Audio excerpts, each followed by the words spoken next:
అజ్ఞానామంతస్తిమిరమిహిరద్వీపనగరీ జడానాం చైతన్యస్తవకమకరాంధశ్రుతిచిరీ దరిద్రాణాం చింతామణిగుణనికా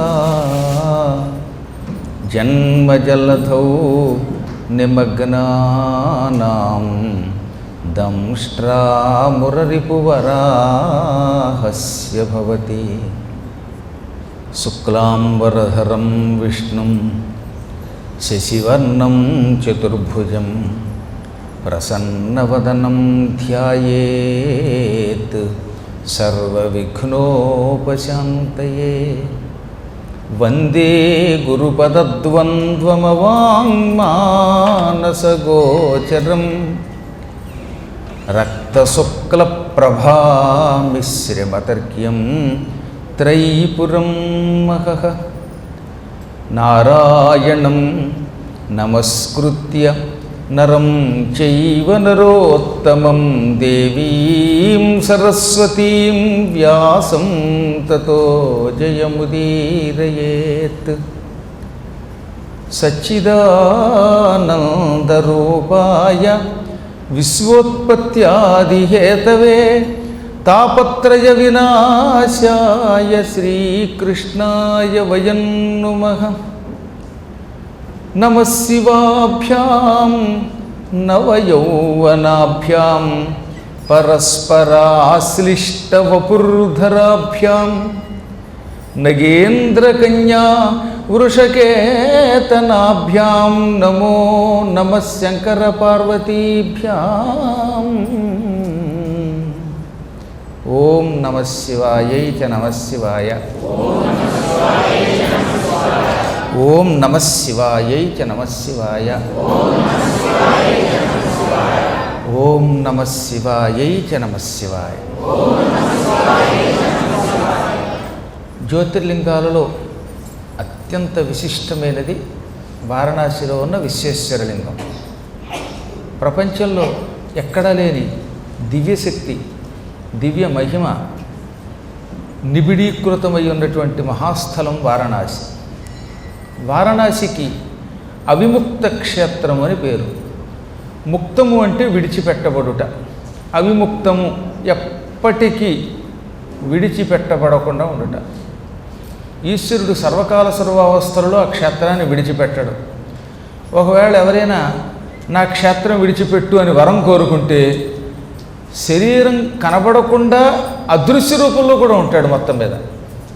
దివోదశని ఒక మహారాజు గారు కాశీలో శివుడు కూడా ఉండకూడదని ఆజ్ఞాపించాడు. 1000 సంవత్సరాల కాలం దివోదాసు పరిపాలనా కాలంలో భూమండలంలో ఏ దేవతలు లేకుండా అయిపోయారు. అప్పుడు శివుడు కూడా కాశీని విడిచిపెట్టి కైలాసానికి వెళ్ళిపోయాడు. అయితేనే సూక్ష్మ రూపంతో కనబడకుండా ఉన్నట్ట. భౌతికమైనటువంటి దేహం, దివ్య దేహం, అసలు నిర్గుణతత్వం ఇవన్నీ పరమాత్మకు ఉన్నాయి. భౌతిక దేహంతో ఆయన ఎప్పుడూ కానీ కనపడ్డనుకోండి, ఏ ముసలాడి రూపంలోనో, ఇంకో పడిచాడు రూపంలోనో, ఆడ రూపంలోనో, ఒక రూపంలోనో కొంతమంది భక్తులు కనపడతాడు. ఏ భక్త సిరియాళ్ళుడికో లేకపోతే వాళ్ళ నాన్న చిరుతొండ నంబికో వృద్ధ రూపంలో దర్శనమిచ్చాడు భౌతిక రూపంలో. ఎక్కువగా దివ్య రూపంతో మనబోటి వాళ్ళకంటే నేను చెప్పేది మహాసాధకులకి దర్శనమిస్తాడు. అసలు ఆ రూపము కూడా లేకుండా కేవలం అనుభూతితో కొందరికి దర్శనమిస్తాడు. ఈ అనుభూతి కూడా లేకుండా నిశ్చైతన్యంగా ఉన్నట్టు నటిస్తూ చైతన్యవంతంగా తిరిగితే దానికి సూక్ష్మ వ్యాపకత్వం అని పేరు. అటువంటి వ్యాపకత్వంతో ఆయన కాశీలో 1000 ఏళ్ళు ఉండి ఆ తర్వాత మళ్ళీ ఈ దివోదాసుని ఏదో రకంగా మొత్తం మీద బయటికి గంటి ఆయన కాశీని ఆక్రమించుకున్నాడు. కొంతమంది భక్తులు, వెర్రి భక్తులు ఉంటారు. కాశీక్షేత్రాన్ని పరిపాలించేటప్పుడు కాశీలో శివుడు కూడా ఉండకూడదన్నట్ట. ఏది శివభక్తుడు పైగా ఆయన. కారణం ఏమిటంటే ఆయనకున్న బాధలు ఆయనకున్నాయి. నేను పరిపాలన చేస్తున్న కాలంలో 2 పెత్తనాలు ఉంటే కష్టం. ఏదో ఒక్క సభ ఉండాలి కానీ 2 సభలు ఉంటే ఈ మెజారిటీ లేకపోతే కొన్ని ఇబ్బందులు లేవు. మరి అందువల్ల ఎగువ సభకి దిగువ సభకు తేడా ఉంది. దిగువ సభలో బిల్లు పాస్ అయినా ఎగువ సభలో పాస్ అవ్వక యాతన అవుతోంది. నేనేమో దిగువ సభ లాంటి వాడిని, శివుడేమో ఎగువ సభ లాంటి వాడు. అక్కడ కూర్చుని నేను ఏదన్నా అన్నాక మళ్ళీ ఆయన వరం ఇస్తే ఇబ్బంది కదా. అందువల్ల శివుడు కూడా ఉండకూడదు అన్నట్ట. ఇదిగో నా రాజ్యంలో దొంగవాడు ఉండకూడదు అని ఆయన శాసనం చేసిన వెంటనే ఈ దొంగాడు వెళ్ళి శివుడి కాడు పట్టుకుని తస్కరాణం పతయే నమః అని నీకు కూడా ఒక పేరు ఉంది కదా, ఈ ఒక్కసారికి నన్ను ఉండని స్వామి అంటే ఈయన కరిగిపోతాడనమాట. సర్లే ఇచ్చేశాను పర్మిషన్ ఉండి అంటట. అప్పుడు రాజుగారు ఆర్డర్ ఏమవుతుందనమాట, అది చల్లదు.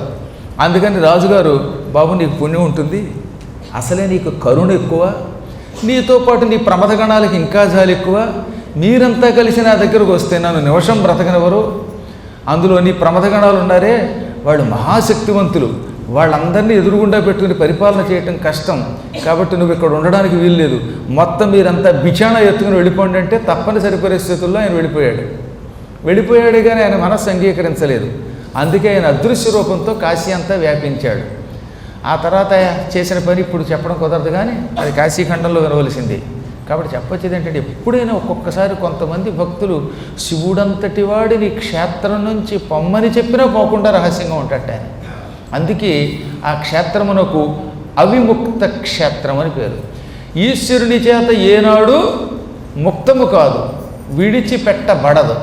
మరొకటి ఏమిటి, అక్కడ శరీరం విడిచిపెట్టిన వాడు శాశ్వతమైనటువంటి ముక్తి పొందుతాడు. అటువంటి వాడు మళ్ళీ భూమి మీద జన్మ ఎత్తాడు. ఇలా అనేక విశేషములు ఉన్న కారణం చేత దాన్ని అవిముక్తము అన్నారు. అంటే బ్రహ్మ విశేషముగా అక్కడ ఉంటాడు అనగా బ్రహ్మజ్ఞానం అక్కడ ఉంటుంది. బ్రహ్మ అంటే చతుర్ముఖ బ్రహ్మ కాదు. కాశీక్షేత్రంలో బ్రహ్మజ్ఞానం ఉన్నది, కాశీక్షేత్రంలో మహానందం ఉన్నది, కాశీక్షేత్రంలో పునర్జన్మ లేకుండా చేసే శక్తి ఉన్నది, కాశీక్షేత్రంలో సమస్త ఐశ్వర్యాలు అంతర్గతంగా ఉన్నాయి. అందువల్ల కూడా దాన్ని అవిముక్త క్షేత్రం అన్నారు. ఒకప్పుడు పార్వతి అడిగింది, ఏమండి వారణాసి అనే క్షేత్రం ఎప్పుడు ఏర్పడిందండి, ఎప్పుడు మీరు లింగంగా వెలిశారండి అని అడిగింది. అప్పుడు పార్వతికి ఆయన సమాధానం చెప్పాడు.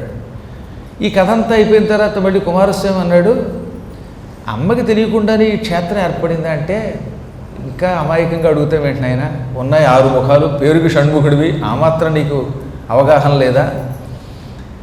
ఆవిడికి తెలియకపోతే ఎలాగా, ఆవిడ నేను ఒకటే, మేమిద్దరం ఎప్పుడూ చెరిసగం ఉంటాం, కానీ మీ బోటి వాళ్ళందరికీ తెలియాలంటే ఆవిడ అడగాలి. అందుకని మీ అందరి బదులుగా ధర్మ సందేహం ఆవిడ అడుగుతుంది, నేను తీరుస్తాను, మేమిద్దరం కలిసి ప్రజలకి ఉండేటటువంటి సందేహాలు ఏమాత్రం లేకుండా తీరుస్తాం అని ఆయన సమాధానం చెప్పాడు. ఎప్పుడు శివుడున్నా అక్కడ అమ్మ ఉన్నట్టే, అమ్మ ఉందంటే శివుడు ఉంటే అమ్మ, ఈ ఇద్దరు అర్ధనారీశ్వరులు, వాళ్ళు ఒకరిని విడిచి మరొకరుండరు, సర్వకాల సర్వావస్థల్లో కలిసి ఉంటారు. అదొక అపూర్వమైన శక్తి. ఆ శక్తిని అర్థం చేసుకోవడానికి మహాస్థాయి కావాలి. సామాన్యమైనటువంటి బుద్ధితో ఆలోచిస్తే ఆ ఇద్దరు ఎవరికి అర్థం కారట. అందుకే కాళిదాసు లాంటి వాళ్ళు కూడా వాగర్థావివ సంపృక్తం అన్నారు. ఇదేదో కాళిదాసు రాశాడేమో అనుకుందామంటే వ్యాసుడు శివపురాణంలో అదే పదం రాశాడు. అంతఃపూర్వం కూడా శివుడు అదే పదం చెప్పాడు. వాక్కుంటే అర్థం ఉంటుంది, అర్థం ఉంటే వాక్కు ఉంటుంది. అలాగే ఆ ఇద్దరు కలిసి ఉంటారు. ఇప్పుడు ఒక మాట ఉంది, ఆ మాటకు అర్థం లేకుండా ఎలా ఉంటుంది? శైలము అంటే కొండ, కొండ అనగానే శైలం గుర్తొస్తుంది, శైలాన్ని చూడగానే అది కొండని తెలుస్తుంది, ఏ లాంగ్వేజ్ అయినప్పటికీ. కాబట్టి ఒక మాట ఉంటే ఆ మాట వెనక ఒక అంతరార్థం, ఒక వస్తువు కనపడుతుంది మీకు. శివుడు అనగానే మీ కళ్ళ ముందు శివుడి యొక్క లింగమో ఒక ఆకారమో కనపట్టల్లా. అందులోనూ నా వెనకున్న శివుడు మరింత అందంగా ఉన్నాడు. ఈ ప్రపంచంలో ఇంకా అంత అందం మా ఇద్దరిది తప్ప మరెవరికి ఉండదు అనుకోండి. అందుకే నా వెనక అతను అంత అందంగా వేశారే. కాకపోతే ఆయన అందం కనపడుతోంది, కనపడేలా చేస్తున్నాడు. నేను నా అందం కొంచెం దాచుకొని కొంచెం తల వెంట్రుకలు ఆయనకి ఇచ్చేశాను. కాబట్టి చెప్పొచ్చేది ఏంటంటే, మహానుభావుడు శివుడు అనగానే మీకు ఆ రూపం కళ్ళ ముందు కనపడుతుంది. మీరు చూసారా, చూడకపోయినా అనుభూతి కలుగుతుంది. ఆ అనుభూతే అర్థం అంటే. ఆ మహానుభావుడి శబ్దం, ఆ శబ్దానికి ఒక అర్థం. శివ దానికి ఒక అర్థం ఉన్నది, శంకర అర్థం ఉన్నది.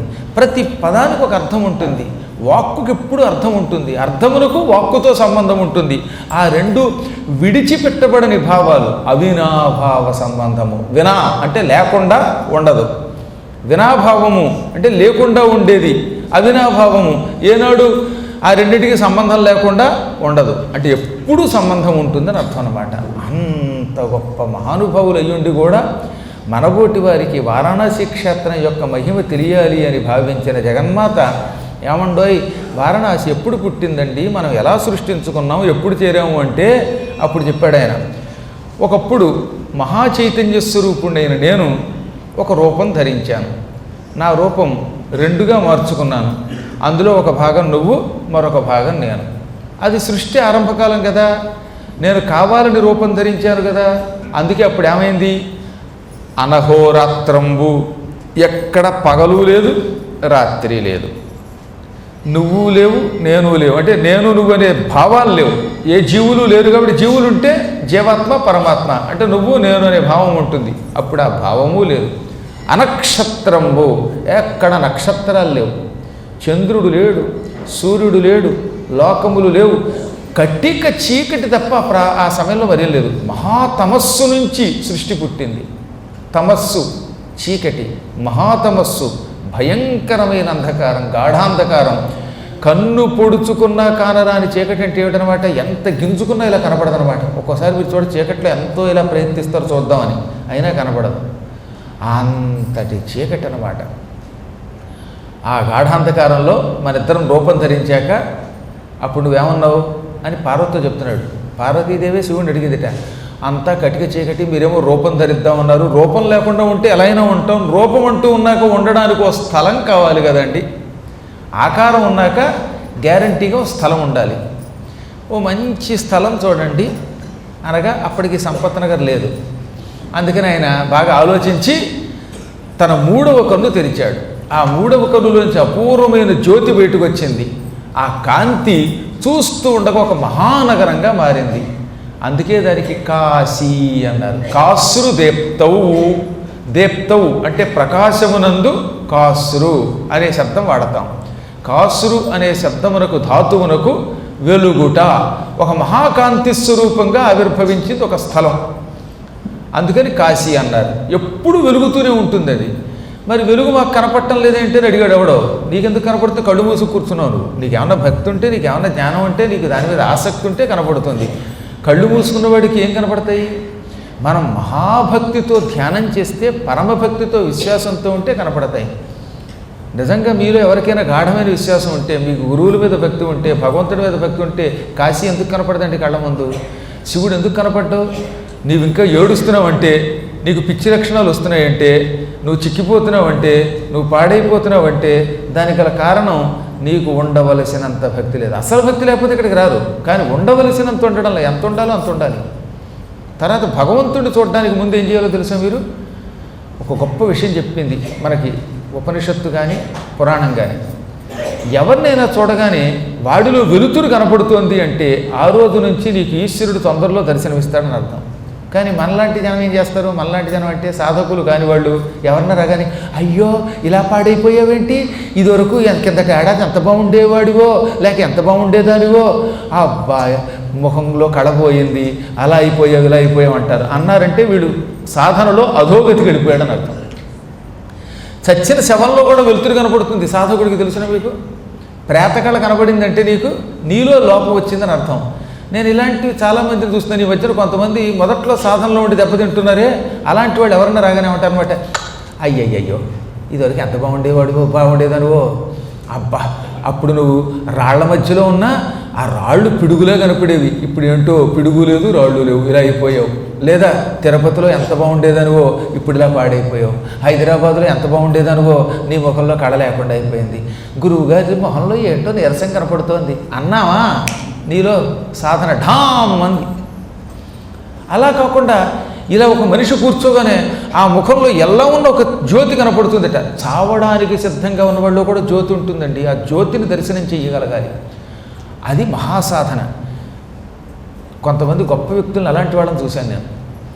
ఒక్కొక్క వ్యక్తి మా పీఠానికి వచ్చేవారు.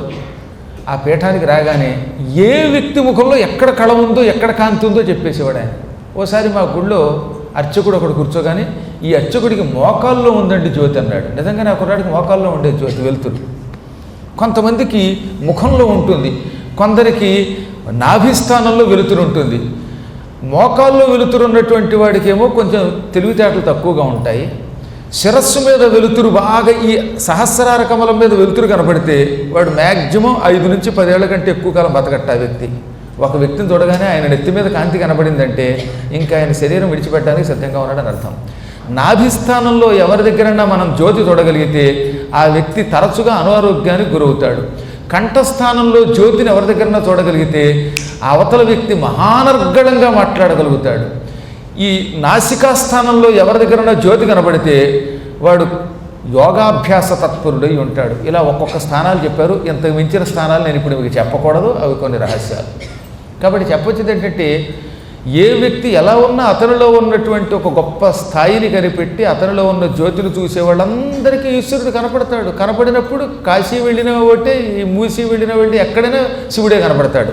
స్థాయి లేనప్పుడు వాడికి గుళ్ళో కూర్చున్న శివుడు కనపడ్డు. అందుకే ఎదురుగుండా లింగానికి ఎదురుగుండా కూర్చొని భలే రాయి నున్నగా ఉందండి అన్నాడు ఒకడు. ఎదురుగుండా రామలింగేశ్వరుడు అద్భుతంగా కనపడుతూ ఉంటే రాయి నున్నగా చెక్కారన్నాడంటే వీడు తిన్నగా నరకానికి పోతాడు. అది నున్నగా ఉండగా వీడు తిన్నగా పోతాడు నరకానికి. అది రాయా?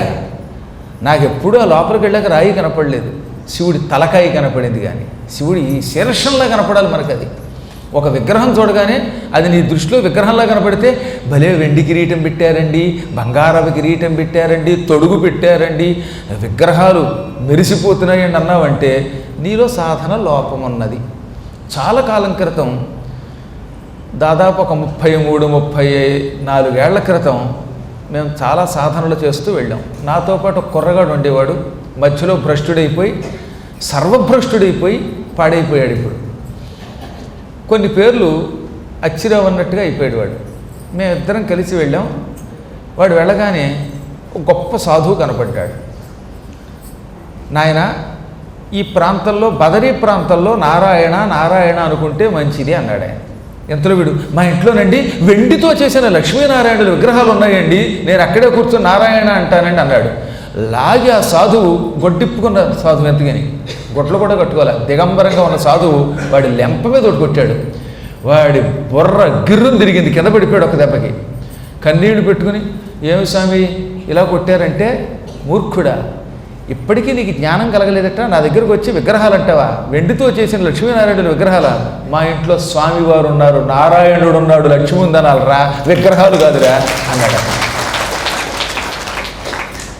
ఆ తర్వాత వాడు చెప్పగా అవతల వాడి దెబ్బ ఏం తగిలిందో తెలియదు, కానీ ఈ మూర్ఖుడైపోయాడు, గురుద్రోహం మొదలుపెట్టి పాడైపోయాడు. మనలో ఒక భయంకరమైన దోషం ఏమిటంటే, భగవంతుడు అండల్లా భగవంతుని యొక్క విగ్రహాన్ని విగ్రహమనే అనుకుంటున్నాం. ఇప్పుడు ఇక్కడ ఉన్నది కృష్ణుడండి. అందుకే నేను అక్కడికి రాగానే కిందకంట కూర్చుని మోకాళ్ళు వంచి వినయంగా కాళ్ళు పట్టుకుని ఆ పత్రి అక్కడ వేస్తాను. కాసేపు నాకు కృష్ణుడి యొక్క బృందావనంలో ఉన్న కృష్ణుడి యొక్క పాదాలు ముట్టుకున్నట్టే ఉంటుంది. కళ్ళ వెంబడి ఆనంద బాష్పాలు వస్తూనే ఉంటాయి. అలాగే ఇక్కడ అమ్మవారికి పుష్పం వేస్తున్నంతసేపు తన్మయత్వంలో గడిపి అక్కడి నుంచి రాబుద్ది అయ్యింది నాకు. ఇంతలో విగ్రహం బాగా చెక్కారు కదండి అన్నారు ఆయన. దాంతో మళ్ళీ ఇహలోకంలోకి వచ్చారు. అది నాకు విగ్రహంలో కనపడదు, నా బతుక్కి నేనేం చేయను, నా అనుభూతిది. మీకు అది విగ్రహంలో కనపడుతుందా, అమ్మవారి కింద కనపడుతుందా? ఒకసారి ఆలోచించండి. దివ్య మంగళ రూపం అది. ఆ రూపాన్ని చూడగలగాలి. మైకులో, కళ్ళజోళ్ళలో, నాలో, ఇందులో, ఆఖరికి మనల్ని చంపడానికి వచ్చే పాపాత్ముల్లో కూడా భగవంతుడు చూడాలి. పాపానికి తగిన శిక్ష వేయడం కోసం అప్పుడప్పుడు నాబోటివాడు వాళ్ళని నిందిస్తున్నాడు తప్ప వాళ్ళ మీద మాకెందుకండి ద్వేషం? పరమాత్ముడు తనని కొట్టిన వాడిని తిట్టిన వాడిని కూడా ఒకే రకంగా చూస్తాడు. మీకు తెలిసి ఉంటుంది, భగవాన్ రమణ మహర్షిని దొంగలు కొట్టారు. ఓసారి వచ్చి అక్కడ ఆశ్రమం మీద దొంగలు దాడి చేసి ఆయన కొట్టి కొన్ని వస్తువులు పట్టుకుపోయారు. ఆ మర్నాడు ఎవడో వచ్చి, స్వామి మిమ్మల్ని కూడా కొట్టారు ఏంటంటే, అవునయ్యా, ఇదివరకు నువ్వు పువ్వులతో పూజ చేసావు, నేను పూజ స్వీకరించాను, ఇప్పుడు పువ్వులు పూజ బదులు బడితి పూజ చేశారు, ఇది పూజే అన్నాడు ఆయన. అది పుష్ప పూజ, ఇది బడిత పూజ, ఇది పూజే, దాన్ని యాక్సెప్ట్ చేసావు కదా, దాన్ని అంగీకరించావు కదా, ఇది అంగీకరించన్నాడు ఆయన. అది మహాత్ముల యొక్క, అవతారమూర్తుల యొక్క, సాధువుల యొక్క, సాధకుల యొక్క లక్షణం. అజ్ఞానులు చీటికి వాటికి అన్నిటికీ దుఃఖం పాలైపోతారనమాట. అన్నిటినీ పట్టుకుంటారు, పీక్కుంటారు. ఎంత మాట్లాడొద్దంటే అంత మాట్లాడుతున్నారంటే మీరు అధపాతాడానికి వెళ్ళిపోతున్నారు. అప్పుడు మిమ్మల్ని మేము రక్షించలేము. మీ భక్తే కాదు, మీలో సాధన కూడా ఉండాలి కదండి. మౌనము ఎంత పెరిగితే అంత లాభం అన్నమాట. మౌనం వల్ల ఏమవుతుందంటే మనం ఎక్కడికి వెళ్ళినా పరమాత్మని చూడగలుగుతాం. అందుకే కాశీకి వెళ్ళినప్పుడు అక్కడ అణువణువులోనూ పరమేశ్వరుడు కనపడతాడు, మహాజ్యోతి కనపడుతుంది. చూసే కళ్ళు ఉండాలి, చూసే సాధన ఉండాలి, గురువుల మీద విశ్వాసం ఉండాలి, ప్రగాఢమైన భక్తి ఉండాలి, శాస్త్రాల మీద నమ్మకం ఉండాలి. వీటి మీద నమ్మకం లేకపోతే కూడా మనం ఏమీ చెయ్యలేము. అంత గొప్పది మహాజ్యోతిస్వరూపం అది. ఆ జ్యోతి, ఆ వెలుగుతున్నటువంటి జ్యోతి చూస్తూ ఉండగా ఒక మంచి నగరంగా మారిపోయింది. శివుడి 3వ నేత్రం నుంచి ఆవిర్భవించిన అపూర్వమైన జ్యోతి అద్భుత నగరంగా మారింది. ఆ నగరం మారగానే భూలోకంలో అయితే శివుడున్న ప్రాంతం, లింగం ఉన్న ప్రాంతం పంచక్రోశులు, మొత్తం మహానగరం 64 చతుష్షష్టి యోజనములట. 64 ఇంటూ చతుష్షష్టి అంటే 64, 64 ఇంటూ 64 చదరపు మైళ్ళట. అంత మహా వైశాల్యంతో కూడినటువంటి నగరం అది. ఆ నగరం భూలోకానికి వస్తే తట్టుకోలేదని దాన్ని కుంచెంపచేశాడు పరమాత్మ. తర్వాత ఆ మహానగరంలో అనేక భవనాలు ఏర్పాటు చేశాడు. పార్వతీ పరమేశ్వరులు దిగాక క్రమక్రమంగా వాళ్ళ శరీరం నుంచి గణపతి, కుమారస్వామి, ప్రమథగణాలు ఇలా మహాత్ములంతా పుట్టారు. శివ పరివారం పెరిగింది. ఈ పరివారం ఎవడిదారిన వాడు ఎవడిష్టోత్రుడు వాడు చేయడం మొదలెట్టాడు. వీళ్ళకు నాయకుడు లేకుండా పోయాడు. ఓహో, కాశీకి సరైన పెత్తందారు లేడు, ఎవడిష్టం వచ్చినట్టు వాడు ఇక్కడ ప్రవర్తిస్తున్నాడు. దీనివల్ల ఎంత ప్రమథగణాలైనా వాళ్ళు క్రమశిక్షణలో ఉండరు, భవిష్యత్తులో వచ్చే సృష్టి దెబ్బతింటుందనుకున్నాడు పరమాత్మ. అందుకని వెంటనే చేశాడు, వీళ్ళందరినీ అదుపులో పెట్టేవాడు ఒకడు కావాలి. అవసరమైతే కర్ర పెత్తనం లేదా ప్రేమతో పలకరించేవాడు, మొత్తం మీద ఏదో ఒక విధంగా క్రమశిక్షణలో పెట్టేవాడు ఉండాలి. క్రమశిక్షణలో పెట్టే నాయకుడు ఎక్కువ మాట్లాడకూడదు, మాట్లాడకుండా ఉండకూడదు. ఎప్పుడు ప్రశంసించాలో అప్పుడు ప్రశంసించాలి, ప్రశంసించకుండా ఉండకూడదు. ఎవడు చేసే పని వాడిని చేయనివ్వాలి, వాడి పనిలో మనం వేలెట్టకూడదు. అలాగని వాడు చేయకపోతే మనం మాడి చావకూడదు. ఇన్ని ఏర్పాట్లు చేసే దక్షుడు కావాల్సి వచ్చేట. వెంటనే ఆయన ఏం చేశాడు, ప్రారంభంలో ఎడమ చేతి నుంచి సృష్టించాడు. వామభాగం నుంచి మంచి నీలలోహిత వర్ణంలో ఉన్న నీలమేఘఛాయా శరీరుడైన 4 భుజములు కలిగిన ఒక మహాత్ముడు పుట్టుకొచ్చాడు. నన్నెచోడు కుమార సంభంలో అత్యద్భుతంగా రాస్తాడు, వీంగు అంటాడు అక్కడ అనమాట. అంత కాంతితో ఒక నీలలోహితాంగుడు పుట్టుకొచ్చాడు. పుట్టగానే మహాత్మా, నా కర్తవ్యం ఏమిటి అనగా, నువ్వు దక్షుడివి, పరిపాలనలో శిక్షణ పొందినటువంటి వాడివి, ఈ త్రక్షణుడి యొక్క వామభాగం నుంచి ఆవిర్భవించిన వాడివి. ఈ రోజు నుంచి కాశీకి నువ్వు పోషకుడివి, అంతటా వ్యాపించి ఉంటావు గనక నీకు విష్ణువు అని పేరు పెడుతున్నాను. ఈ రోజు నుంచి కాశీకి నువ్వే క్షేత్ర పోషకుడివి. పోషకుడివై దీన్ని కాపాడు, అందరికీ అన్నం పెట్టు, సరైన మార్గంలో నడుపు, క్రమశిక్షణ తప్పితే శిక్షించు అనగా, ఎంత కాశీనగరాన్ని, అందులో నీ నగరాన్ని పోషించటం అంటే మాటలు కాదు, దానికి తపశ్శక్తి కావాలి. ముందు నీ కోసం తపస్సు చేసి తదనంతరం నేను ఈ క్షేత్రాన్ని పోషిస్తానన్నాడు ఆయన. తపస్సు చెయ్యన్నాడు ఆయన. అప్పుడు ఆయన ఆ కాశీలో ఒక మంచి స్థలం చూసుకున్నాడు. ఆ స్థలం ఎగుడు దిగుడులుగా ఉండేది. కొత్తగా ప్రారంభమైన నగరం కదా, అన్ని చోట్ల ఒకే రకంగా లేదు. ఓ చోట ఎత్తు, ఓ చోట పల్లంగా ఉంటే ఆయన తన చేతిలో ఉన్న చక్రంతో ఆ ప్రాంతాన్ని చదును చేశాడు. అక్కడ కూర్చుని తపస్సు చేద్దామా అంటే తప తప అనే శబ్దం ఆకాశం నుంచి వినబడింది. చక్కగా తపస్సు చెయ్యి, కానీ తపస్సు చేసే ముందు స్నానము చేసి ఆచమనము చేసి అర్ఘ్యం ఇచ్చి అప్పుడు తపస్సు చెయ్యంది ఆకాశవాణి. ఆనాటికి అక్కడ కాశీలో ఒక్క చుక్క నీరు లేదు, అప్పుడే ఆవిర్భవించిన పట్టణం. ఉన్న జలం ఏదన్నా ఉందంటే శివుడి నెత్తి మీద తప్ప ఇంకెక్కడా లేవుట. అప్పుడు ఆయన బాగా ఆలోచించి తన చక్రంతో ఎదురుగుండా ఉన్న ప్రాంతాన్ని తవ్వి మంచి గొయ్యి చేశాడు. ఆ గొయ్యి చతురస్రాకారంలో ఉంది, పైగా గుండ్రంగా ఉన్న గొయ్యి కాకుండా చతురస్రాకారంలో ఉన్నది. చక్రముతో దానిని తవ్వి ఒక మడుగు చేశాడు కనుక చక్రతీర్థము అన్నారు దాన్ని. ఈ మడుగు తవ్వాక మరి అందులోకి నీళ్ళు ఎలా వస్తాయి? శివుని తలుచుకోగానే ఈయన శరీరానికి అలసట కలిగి చక్రంతో దాన్ని తవ్వుతూ ఉంటే చెమట పట్టిందిట. పరమాత్ముడికి కూడా చెమట పట్టింది. మన లోకశ్రేయస్సు కోసం ఆయన తెచ్చుకున్నాడు శ్రమజలాన్ని. ఈ శ్రమజలాన్ని అందులో పోశాడు. పరమేశ్వరుడి యొక్క శ్రమజలం కదా, శ్రీమన్నారాయణ శ్రమజలం అద్భుతమైన సువాసనతో మంచి మధురంగా ఉంది. ఆ మధురమైన శ్రమజలం అందులో నింపాడు ఆయన. అదే ఇప్పుడు మనకి చక్రతీర్థము మణికర్ణికా ఘట్టం దగ్గర ఉంటుంది. ఎప్పుడైనా అక్కడికి వెళ్ళినప్పుడు ఒక్కసారైనా దర్శనం చేయాలి. కాశీ అని ఒక ఊరు ఉందిలేండి, అక్కడికి వెళ్ళి ఆ చక్రతీర్థంలో స్నానం చేయడానికి అన్ని వేళల్లో నీళ్లు ఉండవు, కానీ కనీసం 2 చేతులు చాచి మెట్టుకైనా దండం పెట్టాలి. ఒక్కొక్కప్పుడు వర్షాకాలంలోనూ అప్పుడు నీళ్లు ఉంటాయి, అప్పుడు ఆ నీళ్లలో స్నానమైనా చేయాలి. లేదా చక్రతీర్థంలో ఉన్నంత మట్టి ఒంటికి రాసుకుని మణికర్ణికా ఘట్టంలో స్నానం చేయాలి. అది శ్రీమన్నారాయణుడు సమస్తలోక పోషకుడు తయారు చేసిన అపూర్వమైన కుండం అన్నమాట. గంగానది భూమికి రాని రోజుల్లో ఆ చక్రతీర్థమే కాశీకి దిక్కయ్యింది. అందులో చెమట నింపి తాను దాంట్లో స్నానం చేసి దానితో ఆచమనం చేసి అత్యద్భుత భక్తితో ఆ మహానుభావుడు మహాతపస్సు చేశాడు. ఆ తపస్సుకి మెచ్చుకుని శివుడు పార్వతీ సమేతంగా ప్రత్యక్షమయ్యాడు. ఏమి తపస్సు ఇది? ఇటువంటి తపస్సు ఎంతో పూర్వం ఎవరూ చెయ్యలేదు, మరెవరూ చెయ్యబోరు. మహానుభావుడవైన నీవు అత్యంత నిష్ఠాగరిష్ఠుడవై భక్తితో, శ్రద్ధతో, ఆసక్తితో, అనురక్తితో, సంసక్తితో, గాఢమైన భక్తితో తపస్సు చేశావు.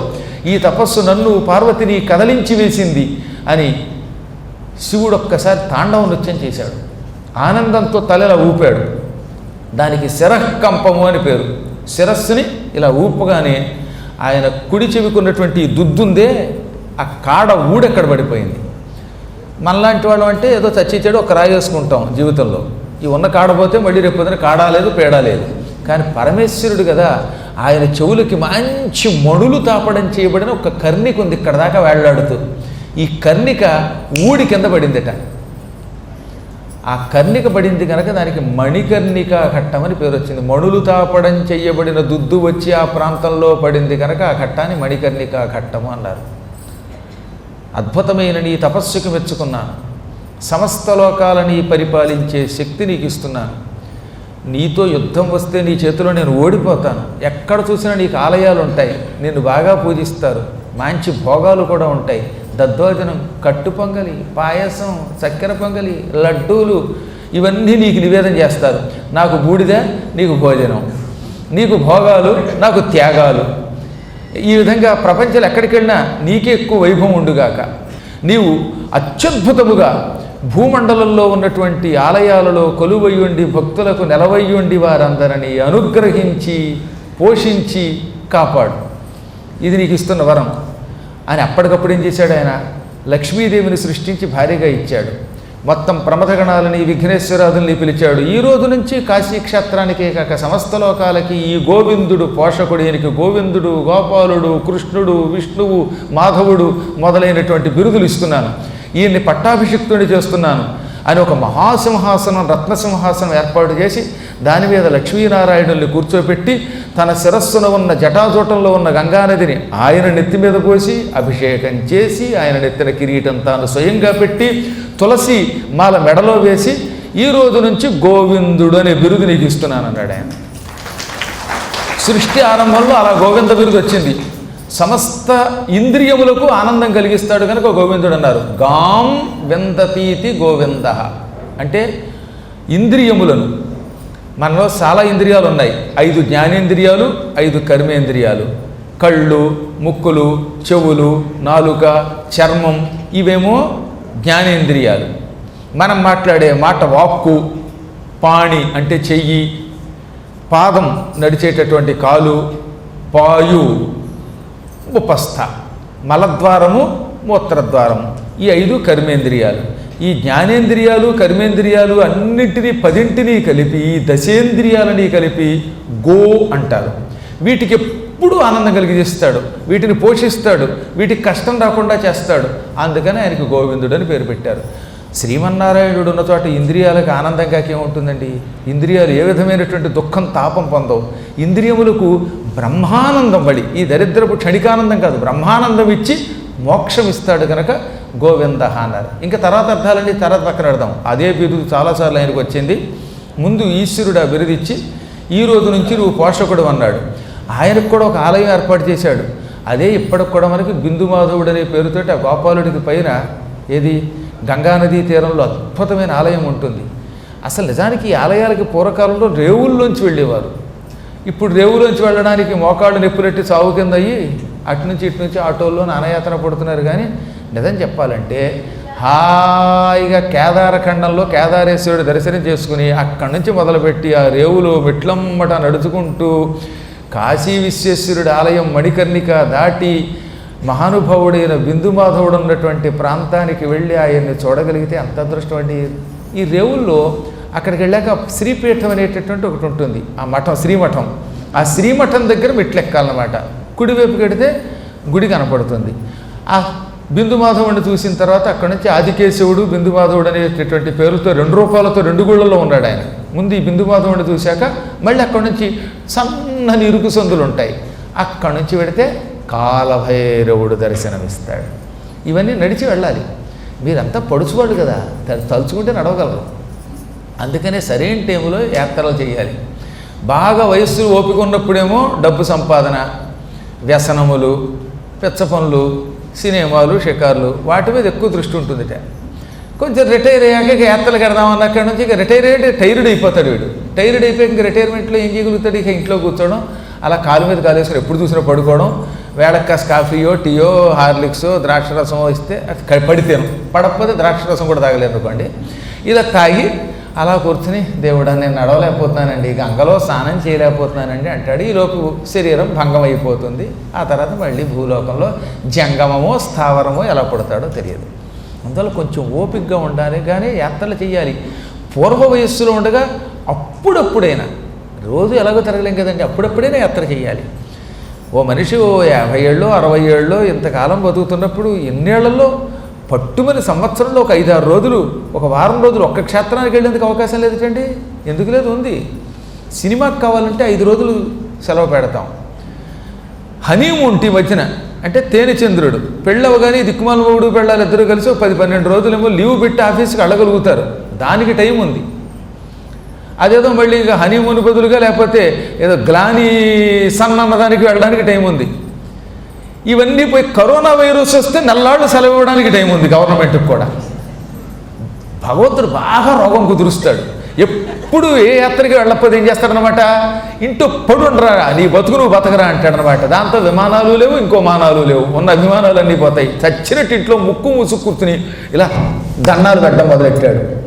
జంపులు ట్రంపులు కూడా దండాలు పెడతారు. చివరికి చైనాలోనూ దండాలు పెడతారు, పాకిస్తాన్ అడుగు దండం పెడతాడు. భగవంతుడు ఏం చేస్తాడంటే ఒక స్థాయి దాటి మన ఇష్టం వచ్చినట్టు రెచ్చిపోయి పాపాలు చేస్తే అప్పుడు రోగం ఇచ్చి వీడు రోగం బాగా కుదిర్చి ఇంట్లో పెడతాడు. కాబట్టి కొంచెమైనా నేను ఇలా అన్నానని ఆవేదనతో అన్నానని అర్థం చేసుకునైనా అప్పుడప్పుడు జీవితంలో ఒక 2 రోజులు 3 రోజులు ఒక కాశీకో అమరనాథ్కో లేకపోతే ఒక సౌరాష్ట్రానికో పక్కనున్న శ్రీశైలానికో వెళ్ళండి. అది వెళ్ళలేమండి మా బతుకంటే కనీసం పక్కనున్న సంపత్ నగర్కన్నా రండి. అక్కడికి వచ్చి రామలింగేశ్వరుడు అయినా చూడండి. రామలింగేశ్వరుడు కూడా చూడలేకపోతే నీ బతుకి వామలింగేశ్వరమే. నమః పార్వతీపతయే హర హర మహాదేవ. అత్యద్భుతమైనటువంటి క్షేత్రపాలకుడుగా శ్రీమన్నారాయణుడు అక్కడ కొలువయ్యాడు. అప్పుడు ఆయనకి ఏమనిపించింది, విష్ణువు పోషకుడున్నాడు, నేను ఎలాగో సర్వపాలకుడు ఉన్నాను. ఇక ఇది కాకుండా క్షేత్రాన్ని కనిపెట్టుకు చూసేవాడు ఒకడు కావాలి. ఎంత పోషకుడున్నా ఈ సామాన్లు అందించేవాడు ఓ మేనేజర్ ఉండాలి కదా ఆఫీస్కి. స్ట్రాంగ్గా ఉండేటటువంటి మేనేజర్ ఉండాలి, లోభము లేనివాడు ఉండాలి, లంచానికి లొంగనివాడు అయి ఉండాలి, ధర్మం మీద నిలబడేవాడు ఉండాలి. ఒక గొప్ప మేనేజర్ దొరకడం అంటే మాట్లాడండి. అందుకని ఆయన ఏం చేశాడు, వెంటనే మరొక మహాపురుషుణ్ణి సృష్టించాడు. ఆయనే భైరవుడు, కాలభైరవుడు. ఆయన పుట్టగానే పెద్ద శబ్దం చేశాడు, భీ అన్నట్ట. దెబ్బకి గుండెలు బేజారెత్తిపోయే జనాలందరికీ. భీ అంటే భయము, భయము కలిగించే రవము చేశాడు గనక భైరవుడు. ఇంతకీ భైరవుడు అంటే భయంకర శబ్దము చేయువాడు. మృత్యువుని, మనం చేసే పాపాలని శబ్దంతో తొలగిస్తాడు. కాలభైరవుడి దర్శనం చేసుకోవటం వల్ల వచ్చే లాభం ఏమిటో తెలిసిన, ఆయన గట్టిగా దండం పెడితే ఆ క్షణమే మన పాపాల మీద హుం అంటాడు, ఒక అరుపు అరుస్తాడు. ఆ అరుపుకి అప్పటి వరకు మీరు చేసిన పాపాలన్నీ పోతాయి. ఈ మధ్యలో కాబట్టి నేను ఎక్కడ పాపం చేశానండి అంది ఆవిడ. అంటే పాపం చేయకపోయి ఉండొచ్చు, కానీ ఏమో నేను పాపం చేశానా అనే అహంకారం కూడా పాపమే. ఎంత పుణ్యాత్ములు అయినా అప్పుడెప్పుడైనా అహంకారం లేకుండా ఎలా ఉంటుందండి. ఎంత గొప్పవాణైనా నాకే అహంకారం అప్పుడప్పుడు ఉంటూ ఉంటే నాకు అమ్మవారు కనపడుతుందని అహంకారం వస్తుందంటే మీకెందుకు రాదు? మీరు నాకంటే గొప్పవాళ్ళు కదా, అందువల్ల మీకు ఇంకొంచెం పెసరు వస్తుంది. ఆ వచ్చినప్పుడు ఈ అహంకారం కూడా మహాపాపమే. ఎన్ని అబద్ధాలు మనం చెప్తున్నాం తప్ప, మనం నిజంగా అబద్ధాలు ఆడుతున్నాం తప్ప అహంకారం లేకుండా ఎవడు ఉంటాడు. నేను అన్నం తిన్నాను, నేను పురాణం చెప్పాను, నేను విన్నాను, నేను భక్తుణ్ణి, నేను దాతని, నేను అధికారిని, నేను వాణ్ణి, నేను వీణ్ణి అనుకోకుండా ఎవడన్నా ఉంటాడా? నా కులం గొప్పది, లేక నా మతం గొప్పది, నా గోత్రం గొప్పది అనుకోకుండా ఒక్కడుంటాడా? నేను చేసినంత గురుసేవ చేయలేదని ఒకడు, నేను చేసిన గుడి సేవ చేయలేదని ఒకడు, నేను చేసిన బడి సేవ చేయలేదని ఒకడు అనుకోకుండా ఎవరైనా ఉంటారా? ఉండరు. అలాగే మనకి ఏదైనా పడకపోతే నాకు అది పట్టలేదండి, నాకు దెబ్బకాయ పట్టలేదండి, నాకు దెబ్బకాయ పట్టలేదండి, నాకు గోంగూర పట్టలేదండి, లేకపోతే అదే నిమ్మకాయ పట్టలేదండి అంటున్నావా లేదా? నేను అనే పదము ఎప్పుడూ విడిచిపెట్టలేము. ఈ అహంకారమే మహాపాపమునకు మూల కారణం. ఈ మహాపాపాదులు పోవాలంటే ఒక్కసారి కాలభైరవుడికి నమస్కరించాలి. అది కూడా పూర్తిగా పోవాలంటే, సర్వనాశనమై పాపాలన్నీ హాహాకారాలు చేసి కూలిపోవాలంటే అష్టమి నాడు కానీ ఆదివారం నాడు కానీ చూడాలి. ఇంకా అష్టమి వస్తే కాశీలో కాలభైరవ ఆలయంలోకి అడుగు పెట్టగలమా మనం? అసంభవం. అంతమంది జనం ఉంటారు, ఎసకేస్తే రాలరు. ఆ రోజున మన రికమెండేషన్లు ఏమో పనిచేయవు. అందుకే అష్టమి నాడు ఎన్నిసార్లు ప్రయత్నించినా ఇంతవరకు ఒక్కసారి కూడా చూడలేకపోయాను నేను. కొత్త రోజుల్లో ఖాళీగా ఉన్న ఆలయం అష్టమి వస్తే తెల్లవారుజాము నుంచి రాత్రి దాకా వస్తూనే ఉంటారండి. ఉత్తర భారత వాళ్ళకి ఈ విషయంలో మనకంటే భక్తి ఎక్కువ సుమా. మనం ఎన్ని కబుర్లు చెప్పినా తెలుగు వాళ్ళకి కొంచెం సుఖాలు ఎక్కువ అలవాటు. రోప్వేలు, డైరెక్ట్ ఆటోలు ఇవి కావాలి. పాపం యూపీ వాళ్ళు, ఆ ఉత్తర భారత హిందీ బెల్ట్ వాళ్ళు ఉన్నారే, వాళ్ళు ఎలా వచ్చేస్తారో నాకు ఆశ్చర్యంగా ఉంటుందన్నమాట. పాక్కుంటూ వచ్చేస్తారు, నడుచుకుంటూ వచ్చేస్తారు, పెద్దగా తిండి కూడా ఉండదు. వాళ్ళు రైల్లో వస్తే మరవరాలను ఇంత మిక్చరు కలుపుకొని ఇంత నిమ్మకాయ రసం కలుపుకొని తినేసి వచ్చేస్తారు 3 రోజులు ప్రయాణం చేసి. మనవాడు నిమ్మకాయ రసమును మరవరాలు తింటాడా? చక్కగా దానిమ్మ రసం ఇస్తేనే పడిదావదు వీడికి, ఇక మిగతాది మనకు వస్తుంది. అన్ని బాధలే వీడికి. మంచి దద్దోజనాలు, కట్టు పొంగళ్ళు, ఫ్లైట్లు ఇన్ని కావాలి మన తెలుగు వాళ్ళకి. ఇలా అన్నానని ఏమనుకోదు, కానీ మన తెలుగు వాళ్ళకి కొంచెం సుకుమారత్వం ఎక్కువ. అందులో నేను కూడా కొంత ఉన్నాను కనుక ఒకప్పుడు చెప్పొచ్చేదన్నమాట అది. కానీ అన్నీ విడిచిపెట్టి ఎంతైనా ఓపిక తెచ్చుకొని, కొంతైనా ఓపిక తెచ్చుకొని అష్టమి నాడు కష్టం అనుకోకుండా క్యూలో నిలబడి ఓపికగా కాలభైరవ దర్శనం చేసిన వాడికి ఆ క్షణమే భయంకరమైన అహంకార మమకారాది దోషములతో కూడిన పాపములు కూడా నశించిపోతాయి. ఇక దగ్గర పాపముల సంగతి చెప్పేదే ఉందన్నారు. అంత గొప్ప కాలభైరవుణ్ణి సృష్టించి విష్ణువు పోషకుడు, నువ్వు పాలకుడివి. పోషకుడికి పాలకుడికి తేడా ఉందని చెప్పాగా.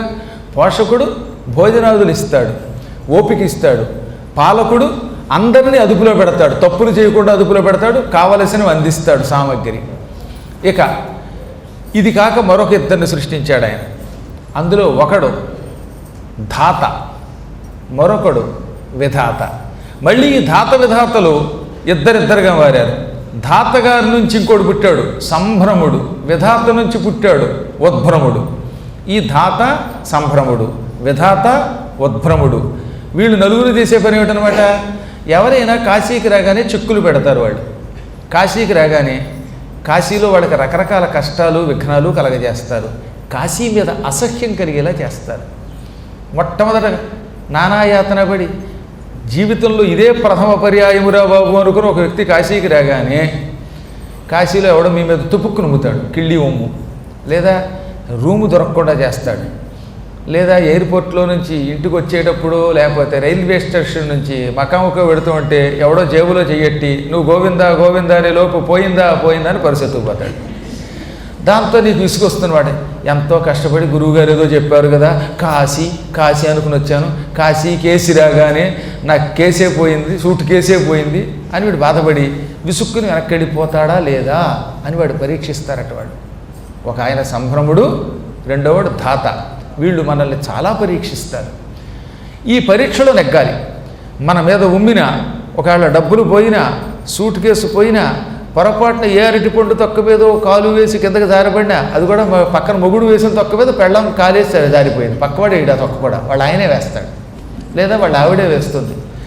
అప్పుడు నిలదొక్కుని చెప్పనే చెప్పారు కాశీఖండం గురించి, వారణాసి మహిమ గురించి పద్మాకర్ గారు. ఇక్కడికి వెళ్ళగానే ఇలాంటి చిక్కులు వస్తాయిట, కాబట్టి ఎన్ని చిక్కులు వచ్చినా సరే నాకు నువ్వే దిక్కు, ఈ చిక్కుల్లోంచి బయటపడతాం అని మొక్కుకుంటే అప్పుడు జారి పడిపోతారు వీళ్ళు.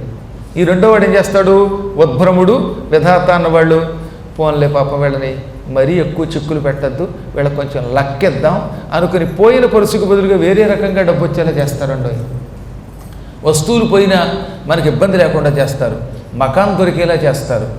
అందులో కొంచెం తట్టుకుంటే కాశీలో మళ్ళీ అంతకంతా సుఖం వస్తుంది. నేను పడ్డాను కాబట్టి చెబుతున్నాను. నేను ఎవరు అనుభవం అక్కర్లేదని చెప్పాక మీకు చాలాసార్లు దొరిలో చెప్పాను, అయినా మళ్ళీ చెప్పాలి.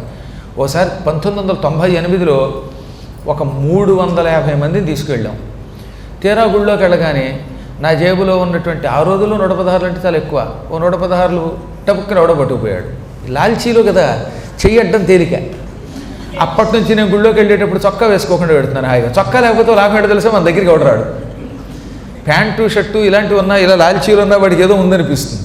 ఇన్ని చెక్కింగులు కూడా ఆ రోజుల్లో లేవండి. పోలీసులు అంతా అసలు ఎవడ పట్టించుకున్నారు ఆ రోజుల్లో. ఇప్పుడంటే అన్నీ ఇలా తయారయ్యాయి. కానీ ఇదేంటో 116 రూపాయలు పోయి అని ఒక క్షణం మాత్రం అనుకున్నానండి. ఎంత కాదన్నా అనుకుంటాం. ఇంతలో ఒక ఆవిడ వచ్చి, ఇంకేముంది మనందరికీ చెబుతారు గురువుగారు, ఆయనకే పోయాయి అంటే ఆయనలో ఏదో లోపం ఉందేమో అంతే ఆవిడ పాప.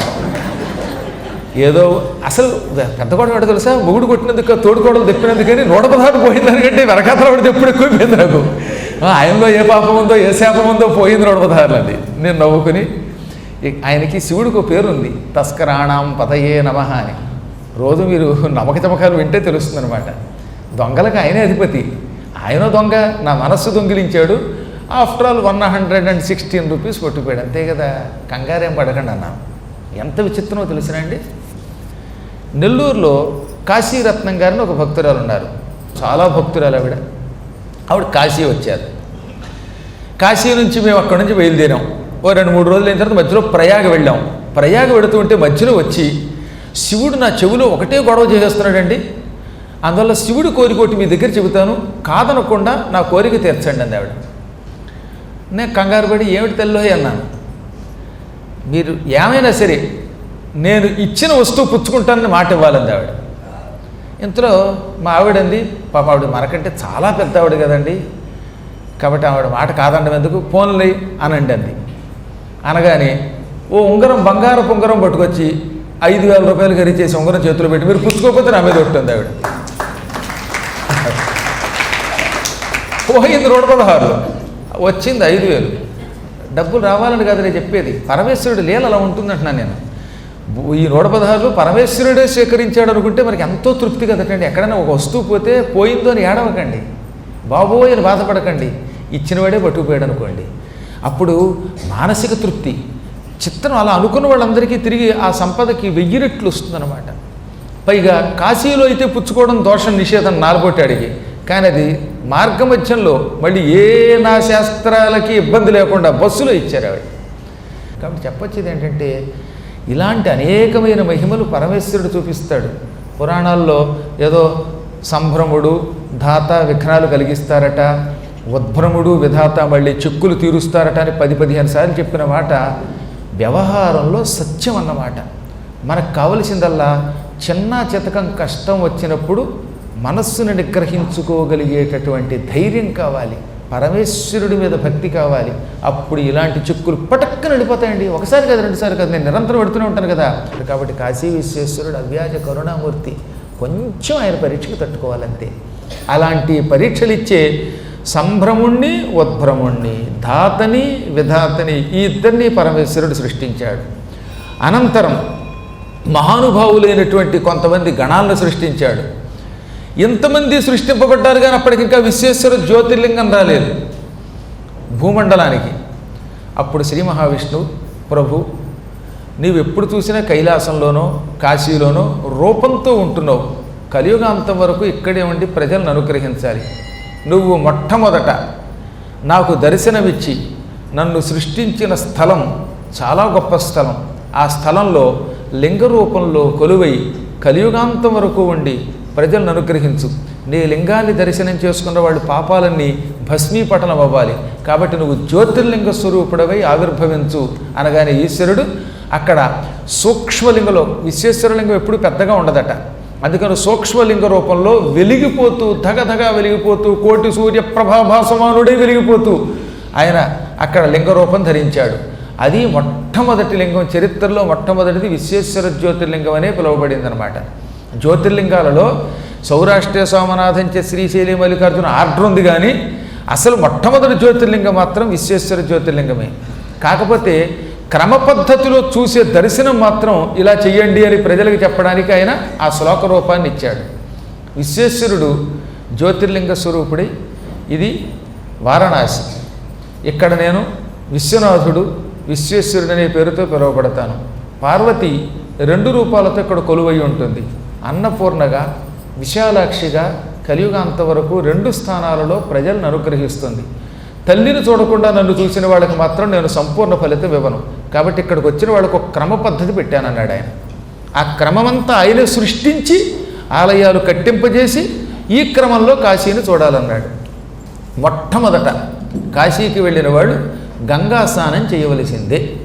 ఇదే మొదటిసారి కాశీ అనుకున్నవాడు ఎవడు వెళ్ళినా సరే తప్పక గంగా స్నానము చెయ్యందే అసలు కాశీ ఆలయంలోకి అడుగు పెట్టకూడదు. స్నానం అయ్యాక డుంటి విఘ్నేశ్వరుణ్ణి చూడాలి. విఘ్నేశ్వరుడు చింతామణి గణపతి, డుంటి విఘ్నేశ్వరుడు ఇలా 64 గణపతుల రూపంలో ఉంటాడు. వీళ్ళల్లో డుంటి వినాయకుడిని ముందు దర్శనం చేసుకోవాలి. డుంటి విఘ్నేశ్వరుడు ఎంతటి సుంఠనైన పరమపాపాత్ముడైన అనుగ్రహిస్తాడు. ఆయనే కాశీక్షేత్రంలో శాశ్వత నివాసాన్ని మనకు అనుగ్రహిస్తాడు. కాబట్టి గంగా స్నానం చేసి కాస్త విభూతి పూసుకుని విశ్వేశ్వర దర్శనానికి వెళ్ళేవాడు ముందు డుంటి విఘ్నేశ్వరుడికి నమస్కరించాలి. ఇప్పుడు కాశీ మొత్తం నువ్వు గెంతంత స్థలం మిగలకుండా అన్ని లింగాలేరట. అందుకే చెప్తాడు, ఒక నువ్వు గెంతంత స్థలం కనపడిందా అక్కడ లింగం ఉందని అర్థం అన్నాడు శివుడు కాశీఖండంలో. అంతా లింగమయం. అసలు కాశీ అంటేనే సర్వం లింగమయం జగత్ అన్నట్టుగా ఉంటుంది. ఇంట్లో లింగం ఉంటే ఆ ఇల్లు పరమ పవిత్రం అవుతుందని శాస్త్రం. ఇప్పుడు కలియుగంలో వెర్రి పెచ్చ అని 2 తయారయ్యి ఇంట్లో లింగం ఉండకూడదట, శివుడు ఉండకూడదట. మరి ఎవరు ఉండాలి? శివుడు ఉండకపోతే శవాలు ఉంటాయా? శివుడు కాకపోతే భూతప్రేత పిశాచాలు ఉంటాయా? ఇంకెవరు ఉంటారండి? శివలింగం లేకపోతే. పూర్వం శివలింగం ఉన్నంతకాలం ఇంత అన్నం తిన్నారు, సుఖంగా బతికారు. అహం బ్రహ్మాస్మి అనేటటువంటి ఉపనిషద్వాక్యాన్ని అందించిన పరమ పవిత్రమైన తత్వం ఇది. అందుకే వేమన లాంటి మహాకవుల యొక్క పద్యాలు చదివితే తెలుస్తుందన్నమాట. చిత్తశుద్ధి లేని శివపూజలేలరా. శివపూజ అన్నాడు ఆయన. శివుణ్ణి ఎంత పూజించేటండి మహానుభావుడు. అసలు వేమన లాంటి కవులు, ప్రజా కవులు అరుదుగా పుడతారు. ఆ పద్యాలన్నా చదివితే పిల్లలు బాగుపడతారన్నమాట. అంతరంగమందు అపరాధములు చేసి మంచివాని వలెను మనుదుడుండు తరులెరుగకున్న ఈశ్వరుడెరుగడా విశ్వదాభిరామ వినురవేమ. అసలు ఎవరు రాయగలుగుతారు అవి? ఈశ్వరుడి యొక్క అనుగ్రహం సంపూర్ణంగా పొందిన వాళ్ళు అంత తేలిగ్గా రాస్తారు. అంతమంది పద్యాలు రాస్తారు. ఏముంటాయి అందులో? ఆయన పద్యాలు సింపుల్గా ఉంటాయి, అద్భుతమైన భావాలు ఉంటాయి అన్నమాట. ఒకటి కాదు, 2 కాదు. ఎంత భక్తుడినైనా నవ్విస్తాడు ఆయన. ఓ కృష్ణుడి మీద భజన రాశాడు ఆయన. పాలసముద్రమందు పవళించు శ్రీహరి. విష్ణు ఎక్కడ పడుకుంటాడు? పాలసముద్రంలో పడుకుంటాడు. గొల్ల ఎండ్ల పాలు కోరనేల. గోపికల దగ్గరికి వెళ్ళి పాలు ఎదుగు తగ్గట్ట అంటే చాలా గొప్పగా ఉంటాడు అనమాట. గొల్ల ఎండ్ల పాలు ఎదుటివారి సొమ్ములు ఎల్లవారికి తీపి. నవ్వలేక చచ్చిపోతున్నారు అంటే నేను కూడా. ఎదుటివారి సొమ్ములు ఎల్లవారికి తీపి విశ్వదాభిరామ వినురవేమన్నాడు ఆయన. అంతటి విష్ణు అన్ని పాల సముద్రమే కదా. పాల సముద్రంలో అన్ని పాలే. అన్ని పాలుండి కూడా భూలోకానికి వచ్చి ఈ గోపికల దగ్గరికి వెళ్ళి కొండలు పగలు కొట్టి పాలు ఎందుకు తాగాడంటే ఫ్రీగా వస్తే ఎదుటివారి సొమ్ము అందరికీ ఇష్టం అంటండోయ్. ఎదుటివారి సొమ్ములు ఎల్లవారికి తీపి. నిజంగా అదేంటో తెలియదు కానీ మన ఇంట్లో ఎంత బంగారం ఉన్నా ఎవడన్నా మడి పట్టుకొచ్చి ఓ బుజ్జి బంగారం కూడా ఇస్తే అనిపిస్తుంది అన్నమాట. మన ఇంట్లో ఎన్ని పిండి వంటలు ఉన్నా పక్కవాడు ఇస్తే అదొక ఆనందం. ఫ్రీగా వస్తే ఆ ఆనందం అద్భుతమే వేరు. అందుకే కదా ఉచిత పథకాలకు లొంగిపోయి పిష్కొని ఓట్లు గుద్దేస్తున్నాం. ఈ ఉచితాలు కాస్త పోయి ఇహ అనుచితం అయిపోతున్నాయి. ఇలాంటి అద్భుతమైన కవిత్వం రాయాలి అంటే ఈశ్వర కటాక్షం అత్యద్భుతముగా ఉండవలేను అన్నారు. నాకు చాలా ఇష్టమైన కవి వేమారెడ్డి గారు. ఆ వేమన గారి కవిత్వం ఎన్నిసార్లు చదివితే అంత పుణ్యం. ఒక్కసారి అలాంటి మహాకవులకు ఒకసారి చప్పట్లు కొట్టండి. అలాంటి కూడా కొట్టండి. కాబట్టి చెప్పవచ్చేది ఏమిటంటే కాశీక్షేత్రములో ముందు డుంటి విఘ్నేశ్వర దర్శనం చేసుకోవలసిందే. ఎటువంటి పాపాత్ముడికైనా విఘ్నం లేకుండా ఆ పుణ్యాత్ముడు చేస్తాడు. అక్కడ నుంచి బయలుదేరండి. ఇప్పుడు చూడవలసింది అన్నపూర్ణాలయం.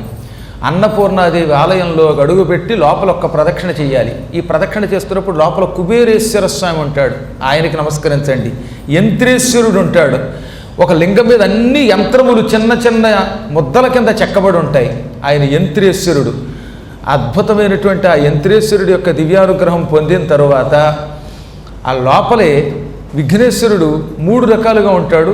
సిద్ధి వినాయకుడు, ఆయన దర్శనము చేసుకోవాలి. ఆ ఆలయంలోనే సూర్యభగవానుడు ఉన్నాడు. లోలార్కుడు మొదలైన 12 సూర్యుల్లో ఆయన కూడా ఒక సూర్యుడు అనమాట. సూర్యుడు ద్వాదశాదిత్యుల రూపంలో ఉంటాడు. ఖగోల్కాదిత్యుడు, సాంబాదిత్యుడు, లోలార్కుడు, వృద్ధాదిత్యుడు, అరుణాదిత్యుడు, విమలాదిత్యుడు, సాంబాదిత్యుడు, ఇన్ని రకాల రూపాలతో ఉన్న స్వామివారు ఒక రూపంతో అమ్మవారి ఆలయంలో ఉన్నాడు. ఈ సూర్యభగవానుడికి నమస్కారం చేస్తే భయంకరమైన రోగాలు తొలగుతాయి. ఈ సూర్యుడు 12 రూపాలతో కాశీలో ఉన్నాడని చెప్పాం కదా. ఒక రూపం ఆయాసం తొలగిస్తుంది, ఒక రూపం కుష్ఠరోగం తొలగిస్తుంది. సాంబాదిత్యుడని ఉంటాడు. ఆయనకు నమస్కరిస్తే కుష్ఠరోగం పోతుంది. ఖగోల్కాదిత్యుడని ఉంటాడు, ఆయన అనుగ్రహం వల్ల కంటి చూపు మందగించినటువంటి వాడికి ఆరోగ్యం బాగా ఉంటుంది. విమలాదిత్యుడని ఉంటాడు, ఆయనకు నమస్కారం చేస్తే దుర్బుద్ధులు తొలగిపోయి సద్బుద్ధులు వస్తాయి. ఇక తరుణాదిత్యుడు ఉంటాడు, ఆయన దగ్గరికి వెళ్ళామా అద్భుతమైనటువంటి కుర్రాళ్ళు ఎలా ఉత్సాహంగా ఉంటారో అలా ఉంటా అంటాడు. రిటైర్ అయిపోయిన వాడు 70 ఏళ్ళ వాడు కూడా ఐ ఆమ్ 80 years యంగ్ అంటాడు, అంతేగాని 16 years ఓల్డ్ అండి అంటట. వృద్ధాదిత్యుడు అని ఒక ఆయన ఉన్నాడు, ఆయన దగ్గరికి వెళితే ముసలాళ్ళం అవుతావా, కాదు కాదు జ్ఞానం ఇస్తాడు ఆయన. ఇలా ఆ ఆదిత్యులంతా ఒక్కొక్కరు ఒక్కొక్క వరం ఇస్తారు. కాబట్టి ఆదిత్యుడిని చూడాలి. ఇప్పుడు అన్నపూర్ణాదేవి దర్శనం చేసుకోవాలి.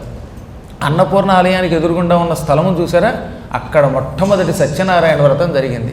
అసలు ప్రపంచంలో సత్యనారాయణ వ్రతం మొట్టమొదటి జరిగిందే కాశీలో. సుమ చాలామందికి తెలియక నైమిషారణ్యం అనుకుంటున్నారు, కానీ సత్యనారాయణ వ్రతకల్పంలో కాశీలో ఒక వృద్ధ బ్రాహ్మణ రూపంలో మహానుభావుడు సత్యనారాయణుడు ప్రత్యక్షమై ఒక పేదవాడికి వ్రతం చేయమని చెప్పాడని ఉంటుంది మొదటి కథే.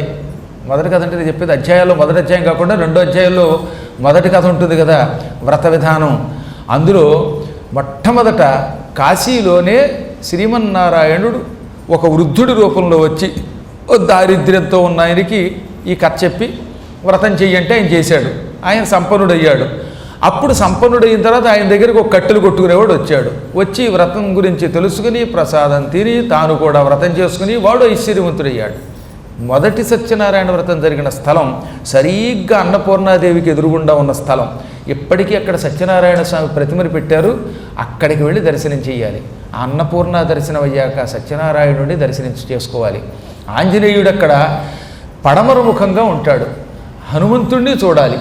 ఆ లోపల ప్రహ్లాదుడు వచ్చి కొంతకాలం తపస్సు చేశాడు. అందుకని ప్రహ్లాదుడికి నరసింహస్వామి దర్శనం ఇచ్చిన స్థలం కూడా ఎదురుగుండా అన్నపూర్ణ ఆలయానికి ఎదురుగుండానే ఉంటుంది. చూశారో లేదు మీరు ఎంతమంది నరసింహస్వామి చూసారా?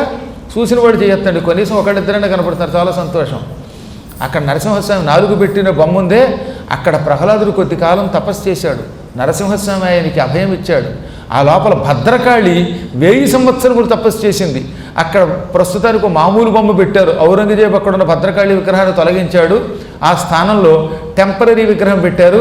కొద్ది రోజుల్లో ఒక మహాయోగీశ్వరుడు అక్కడ ముఖ్యమంత్రిగా పరిపాలన చేస్తున్న పుణ్యాత్ముడు అన్నీ మళ్ళీ సెట్ చేయబోతున్నాడు. అక్కడ ఆ భద్రకాళిని చూడాలి. గంగావతరణం జరిగాక గంగాదేవి కూడా అక్కడికి వచ్చి కొంతకాలం తపస్సు చేసింది. అందుకే అక్కడ గంగావతరణం కూడా కనపడుతుంది. రామచంద్రుడు వచ్చి అక్కడ పూజ చేశాడు, రాముడు కనపడతాడు, సీత కనపడుతుంది. వాళ్ళంతా అన్నపూర్ణ ఆలయానికి ఎదురుకుంటా కనపడతారు. ఇవన్నీ చూశాక అప్పుడు అక్కడ ఎడం వైపు ఒక ఎత్తైన మెట్లు ఎక్కండి. అక్కడే అన్నపూర్ణ ఆలయానికి ఎదురుగుండా ఉన్న చోట ఆ ఎత్తుగా పైకెడితే ఓ బ్రహ్మాండమైన లింగం ఉంటుంది. ఎంత అద్భుతమైనది! ఆయన పాతాళేశ్వరుడిని పిలువబడతాడు. పాతాళం నుంచి పైదాకా వచ్చాడు. ఎంత పెద్ద లింగం అండి! ఆ లింగాన్ని చాలామంది చూడరు. నాతో వచ్చారు కాబట్టి వాళ్ళందరికీ చూపించగలిగాను. అక్కడికి సెక్యూరిటీ వాళ్ళు పర్మిషన్ ఇస్తున్నారు ఈ మధ్యన. ఇదివరకు మొదట్లో కొంతకాలం ఇవ్వలేదు, కానీ ఈ మధ్యనే ఆ లింగాలు కూడా చూడగలుగుతున్నాం. అలా అంత ఎత్తు నిలువెత్తు లింగం 2 చేతులతో ఇలా కౌగిలించుకుంటే కూడా చేతికి దొరకదనమాట. అద్భుతమైన ఆ లింగం కూడా ఉన్నది.